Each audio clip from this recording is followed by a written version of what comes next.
सुना है मैंने कि लाखों साल पहले दुनिया में बस एक ही रूह थी। हम सब उसी रूह के करोड़ों हिस्से हैं जो एक दूसरे से तब बिछड़े थे जब उस रूह के अनगिनत टुकड़े इस दुनिया में बिखरे थे। भगवान ने हमें एक ही बनाया, मगर हमने कभी ज़मीन पे रेखाएं खींचकर तो कभी मन में बांटकर सभी को अलग प्रांतों, देशों एवं धर्मों में बांट दिया।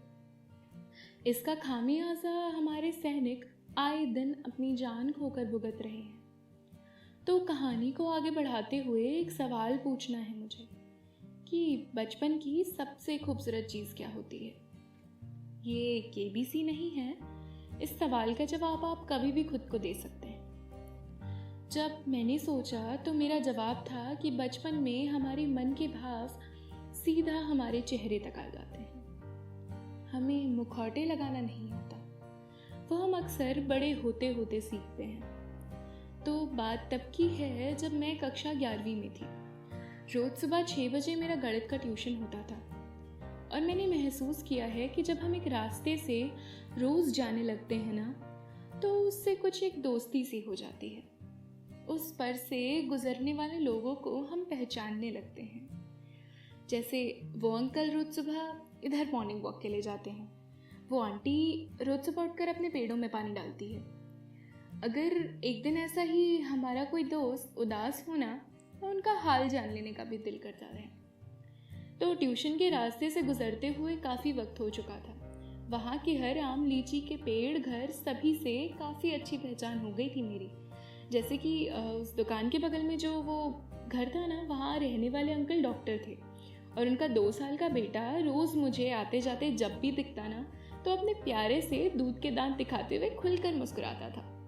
उसी रास्ते पर मुझे एक बच्चा स्कूल जाते हुए दिखाई देता था। कभी कभी वो मुझे देखकर मुस्कुरा देता था। वो आंखों ही आंखों वाला रिश्ता बन सा गया था हमारे बीच। कुछ 5 वर्ष की उम्र होगी उसकी और वो सेंट्रल स्कूल में पढ़ता था। ये बात मुझे उसकी यूनिफॉर्म से पता चली और स्कूल की टाइमिंग से भी समझ आ गई थी। रोज सुबह अपने चहकते हुए चेहरे के साथ अपनी माँ का हाथ पकड़े वो स्कूल जाया करता था। कभी कभी मुझे माँ बेटे की मासूमियत भरी नोकझोंक भी सुनने को मिलती थी कि पापा इस बार गर्मी की छुट्टी में भी घर नहीं आए माँ, मुझे ना वो रिमोट कंट्रोल वाला हेलीकॉप्टर चाहिए था, मेरे सब दोस्तों के पास है। माँ पापा कब घर आएंगे, अब तो मैं बड़ा हो गया हूँ, बिना कुर्सी पे चढ़े मैं टीवी का स्विच भी ऑन कर सकता हूँ, मुझे पापा को दिखाना है मैंने जो भी सीखा। उसकी माँ के पास अक्सर उसके सवालों का कोई जवाब नहीं होता, तो वो बस इतना कहती थी कि बेटा पापा जल्दी आएंगे। फिर वक्त बीतता गया और दिवाली आने वाली थी। दिवाली पे छुट्टियां लेकर उसके पापा घर आए थे। आजकल वो अपने पापा के साथ स्कूटर पे स्कूल जाया करता था। उसकी शिकायतों की जगह खुशी ने ले ली थी, इसीलिए शायद उसकी हंसी इन दिनों ज़्यादा सुनाई देती थी। उसे इतना खुश देखकर मुझे महसूस होता था कि मैं कितनी भाग्यशाली हूँ जो मेरे पापा मेरे साथ ही रहते हैं। जब भी किसी भी समय ज़रूरत होती ना, तो वो हमेशा मेरे साथ खड़े होते। अब घर से बाहर आकर एहसास होता है उनकी कमी का। दिवाली की छुट्टियाँ ख़त्म हुई और फिर उसके पापा अपनी ड्यूटी पर चले गए, इस वादे के साथ कि वो फिर जल्दी आएंगे। वो बच्चा अब फिर अपनी माँ के साथ स्कूल जाने लगा था। साल बीत रहा था। फिर एक दिन मैंने अपने नन्हे से दोस्त को मायूस देखा। उस दिन ज़रा जल्दी में थी, घर से निकलने में देर हो गई थी मुझे, तो वो बात किए बिना ही चली गई। मगर मन में ये सवाल चलता रहा कि आखिर हुआ क्या होगा। तो अगले दिन मैंने उससे पूछा कि तुम उदास क्यों हो, तो वो बोला कि पापा ने अपना वादा तोड़ दिया, अब वो कभी वापस नहीं आएंगे। कुछ दिन पहले उनके साथ वाले अंकल उन्हें फ्लैग में लपेट कर लाए थे। मैं बहुत खुश हो गया था कि पापा इतनी जल्दी वापस आ गए। मैंने उन्हें जोर से गले लगा लिया, पर वो कुछ बोले नहीं। उन्होंने मुझे गले भी नहीं लगाया। मैंने पापा को पूछा कि आप चुप क्यों हो, मैं हेलीकॉप्टर लेने की जिद भी नहीं करूँगा, पर पापा नहीं उठे, बोले भी नहीं और बाद में सब पापा को ले गए।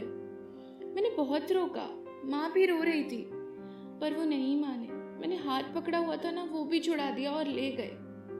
ये सब मुझे बताते बताते वो रोने लगा था। मेरी भी आंखें भर आई थी उसकी बातें सुनकर। तो मैंने उसे शांत करते हुए गले लगा लिया। और मीठा खाने की बहुत शौकीन हूँ, तो अक्सर चॉकलेट बैग में पड़ी रहती है। वो चॉकलेट उसे दे दी और तब तक उसकी माँ शायद जो किसी काम से अंदर गई थी वो भी बाहर आ गई। मैंने उसे बाय बोला और ट्यूशन चली गई। चली तो गई थी पर मन अभी तक उसकी बातों से निकल नहीं पाया था। अखबार में साल दर साल रेप की खबरों ने इस तरह तूफान मचाया हुआ है कि पाक रिश्तों पर मनचले दरिंदों ने हैवानियत की कालिक लगा दी है। सो अखबार पढ़ना मैंने छोड़ ही दिया है, क्योंकि मुझे बहुत असर पड़ता है इन चीज़ों से। मगर उस दिन ट्यूशन से घुसते ही हड़बड़ाहट में मैंने 3 दिन पहले का अखबार उठाया। तो पहले ही पन्ने पर खबर थी कि सरहद पर मुठभेड़ में 3 घायल, एक जवान शहीद। वो वही जवान था जो मेरे नन्हे से दोस्त की सारी दुनिया था। फिर एक दिन ट्यूशन संडे को भी था। 11th के फाइनल एग्जाम्स आने वाले थे। तो उस दिन मैंने अपने उस नन्हे से दोस्त को अपने पापा की टोपी के साथ खेलते हुए देखा। तो मैं अपने आंसू रोक नहीं पाई। ये कहानी सिर्फ एक बच्चे की नहीं है, उस हर बच्चे की है जो आपसी देशों की जंग में अपने पिता को खो देता है। वो चाहे किसी भी देश का बच्चा हो, बच्चा तो बच्चा है, मगर उस बच्चे के पास अगर लौट कर कुछ आता है तो वो बस उसके पिता की वर्दी और टोपी। Thank you.